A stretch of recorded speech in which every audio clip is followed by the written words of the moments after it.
ఈ ప్రపంచంలో అగ్రరాజ్యము అమెరికా వీడు రష్యాని చూసి భయపడుతున్నాడు, చైనాని చూసి భయపడుతున్నాడు. కానీ వీడు నిజంగా భయపడాల్సిన దేశము భారత్. ఎందుకంటే రష్యాతో అనుకోండి డైరెక్ట్గా యుద్ధము అటో ఇటో తాడో పేడో తేలిపోతుంది.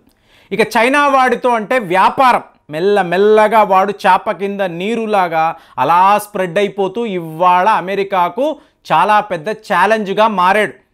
మరి భారత్ ఏం చేస్తుంది అంటే వీళ్ళు ఎవరూ చెయ్యని ఒక పని ఏమిటి అంటే ఇవాళ 62 దేశాలండి, 1 కాదు 2 కాదు 10 కాదు 20 కాదు, ఏకంగా 62 దేశాలు మేము ఇండియన్ రూపీ అంటే గాంధీ బొమ్మ ఉండే నోటుని కరెన్సీని వాడడానికి సిద్ధముగా ఉన్నాము, మనము ఇలాగా అగ్రిమెంట్ వేసుకుందాము, దీన్నే లోకల్ కరెన్సీ అగ్రిమెంట్ అని చెప్తారు.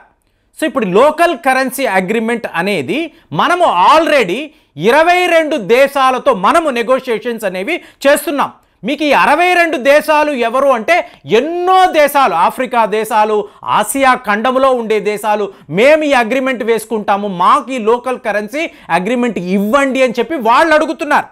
మరి పీయూష్ గోయల్ గారు 22 దేశాలు అంటున్నారు కదా, మొన్న మాట్లాడాం.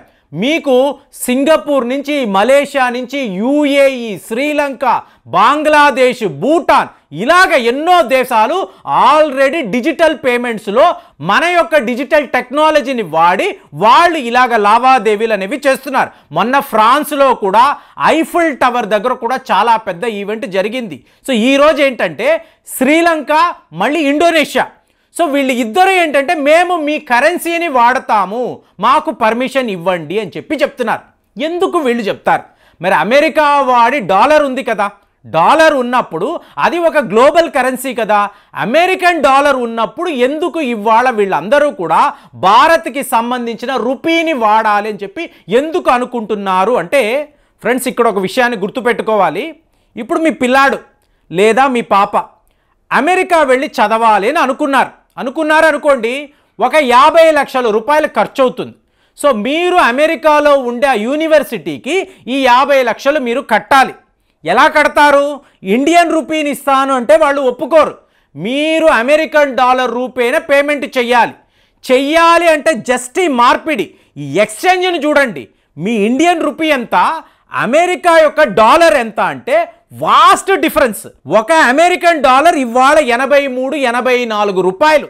అంటే ఎలాంటి ఒక ఎక్స్చేంజ్ చేసి మీరు వాళ్ళకి 50 లక్షలు కట్టాలో ఒక్కసారి క్యాల్కులేట్ చేయండి. చాలా పెద్ద లాస్. ఎవరికి? మీకో మీ కుటుంబానికో కాదండి, దేశానికి. ఎందుకు?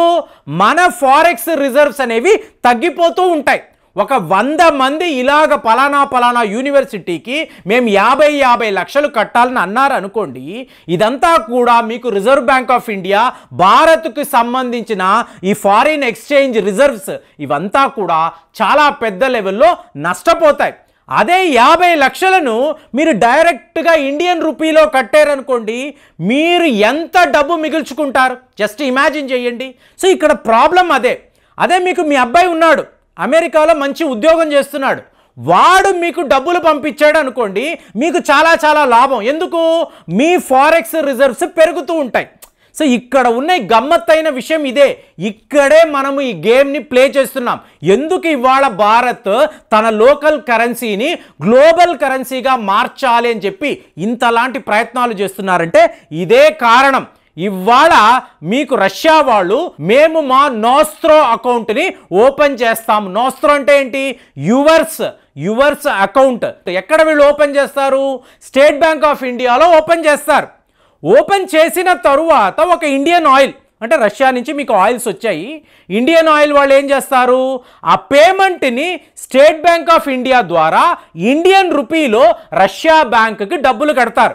ఆల్రెడీ మీకు నోస్ట్రో అకౌంట్ ఉంది కదా, మాది అని రష్యా వాళ్ళు అన్నారు కదా, వాళ్ళు వాళ్ళ ఫారిన్ ఎక్స్చేంజ్ని రూబుల్ రూపేన వాళ్ళు చేసుకోగలరు. రేపు భారత్తో వ్యాపారం, ఏ బిస్కెట్లో, చాక్లెట్లో, నట్లో, బోల్ట్లో లేదా ఒక సాఫ్ట్వేరో మీ దగ్గర కొనాలి అనుకున్నారనుకోండి, వాళ్ళ అకౌంట్లో మన వాస్ట్రో అకౌంట్ అంటే యువర్స్ వాస్త్రో అకౌంట్ ఉంటుంది కదా, అందులో మనం ఇచ్చిన ఇండియన్ రూపీనే వాళ్ళు పేమెంట్గా వాడతారు. ఇక్కడ ఏమైంది, మన డబ్బు వెళ్ళింది, మళ్ళీ మన డబ్బే తిరిగి వచ్చింది. ఎక్కడా మనకి ఎటువంటి అమెరికన్ డాలర్ ప్రభావం లేదు. దీని ద్వారా మనకు కలిగిన నష్టాన్ని మనము భర్తీ చేసుకోగలిగాం.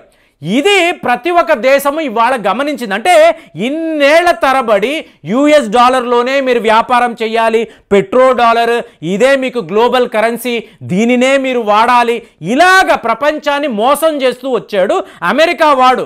ఇవాళ ప్రపంచం మేల్కొనింది. రష్యా యుక్రెయిన్ యుద్ధం వల్ల రష్యా వాళ్ళ మీద వీళ్ళు శాంక్షన్స్ విధించడంతో వేరే ఆల్టర్నేటివ్ ఏమిటి, ఈ ప్రపంచ దేశాలందరూ కూడా వెతకడం మొదలుపెట్టారు. ఇందులో భాగంగానే బ్రిక్స్ అన్నారు.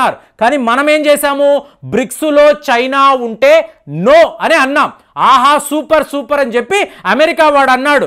ఇవాళ మనం ఏం చేస్తున్నాం, అమెరికా డాలరే వద్దు అన్నప్పుడు నో నో బ్యాడ్ బ్యాడ్ అని చెప్పి చెప్తున్నాడు. కానీ వినే పొజిషన్లో మనం లేము.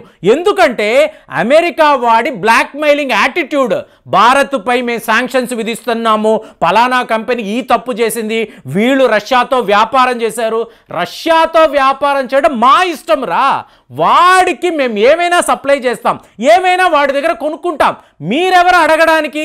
అలా కాదు, నేను గ్లోబల్ పోలీస్, వరల్డ్ పోలీస్, నేను నిన్ను అడుగుతాను, నాకు కోపం వస్తే నీ మీద శాంక్షన్స్ విధిస్తానని చెప్పి అమెరికా వాడు మనల్ని బెదిరిస్తే, రేపు మనము ఈ అమెరికా బేస్డ్ ట్రేడింగ్ని ఇలాగే కొనసాగించామనుకోండి, ఇవాళ మనం ప్రపంచంలో ఏ దేశంతో అయినా వ్యాపారం చెయ్యాలంటే అమెరికా డాలర్నే వాడాలండి, వేరే మార్గమే లేదు.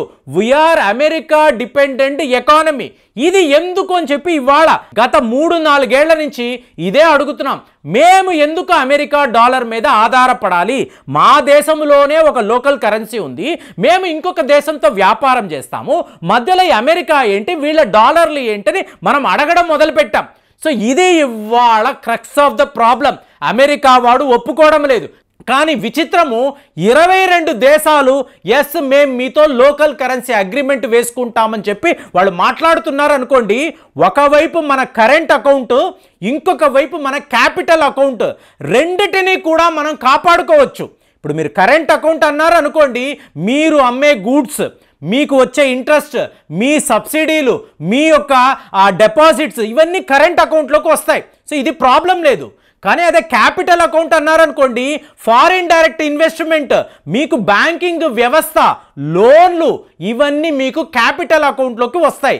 అలాంటప్పుడు మన యొక్క ఫారెక్స్ రిజర్వ్స్ని మనం పర్ఫెక్ట్గా ఉంచుకోవాలంటే ఇటు కరెంట్ అకౌంట్, ఇటు అలాగే క్యాపిటల్ అకౌంట్ని మనము మన లోకల్ కరెన్సీలో కన్వర్ట్ చేసుకోవాలి. అమెరికన్ డాలర్ అంటేనే మనం తీవ్ర స్థాయిలో నష్టపోతున్నాం. ఒక గూడ్స్ మనము ఇంపోర్ట్ చేసుకుంటే దానికి అమెరికన్ డాలర్లో పేమెంట్ చేయాలన్నప్పుడు ఈ పేమెంట్ ఎన్నో రకాలుగా ఎన్నో ఛానల్స్లోకి వెళ్ళి మనకు తీవ్ర స్థాయిలో నష్టాన్ని కలిగించడం కాదు, మన యొక్క ఫారిన్ ఎక్స్చేంజ్ని కూడా ఇది దెబ్బ కొడుతుంది. కాబట్టి మనం ఏం చేస్తున్నాం, ఫారిన్ డైరెక్ట్ ఇన్వెస్ట్మెంటా అమెరికా డాలర్స్లోనే పేమెంట్ చేయండి, ఏ ఇబ్బంది లేదు. మమ్మల్ని పేమెంట్ అడుగుతున్నారా, మేము ఇండియన్ కరెన్సీలోనే పేమెంట్ చేస్తాము, ఇదే మాకు అనుకూలము, ఎవరెవరు మాతో ఉన్నారు, ఇది మనం అడిగే ప్రశ్న. ఒకవేళ బ్రిక్స్లో చైనా లేదు అనుకోండి, బ్రిక్స్ కరెన్సీని కూడా మనం ఎస్ అంటాం. ఇలాగా అమెరికా వాడి పెత్తనము, వాడి అమెరికన్ డాలర్ యొక్క ప్రభావము, వీటిని అంతా కూడా మనము గ్రాడ్యువల్గా తగ్గించుకుంటూ వచ్చి మనం ఈ లోకల్ కరెన్సీ అగ్రిమెంట్స్ వేసుకొని డిజిటల్ పేమెంట్స్, యూనిఫైడ్ పేమెంట్ ఇంటర్ఫేస్ని వాడుతూ ప్రపంచమంతా కూడా భారత్ కరెన్సీని ఒక గ్లోబల్ కరెన్సీగా మార్చే ఒక అద్భుతమైన ప్రయాణంలో మనం ఉన్నాము. చాలా పెద్ద లెవెల్లో ప్రయత్నాలు చేస్తున్నాము. ఇప్పుడు 22 దేశాలు కూడా దీనిని ఒప్పుకున్నారు. త్వరలోనే లోకల్ కరెన్సీ అగ్రిమెంట్ అయిపోతుంది. ఇది జరిగితే మాత్రము అమెరికాకు, అమెరికన్ డాలర్కి చాలా పెద్ద దెబ్బ. సో మనము చేస్తున్న ఇప్పుడు ఈ ప్రయత్నము చాలా పెద్ద లెవెల్లో ఎఫర్ట్స్ పెడుతున్నాము. ఇందులో మనం విజయం సాధిస్తామా లేదా వేరే ఎలాంటి ఫలితాలు ఉంటాయా?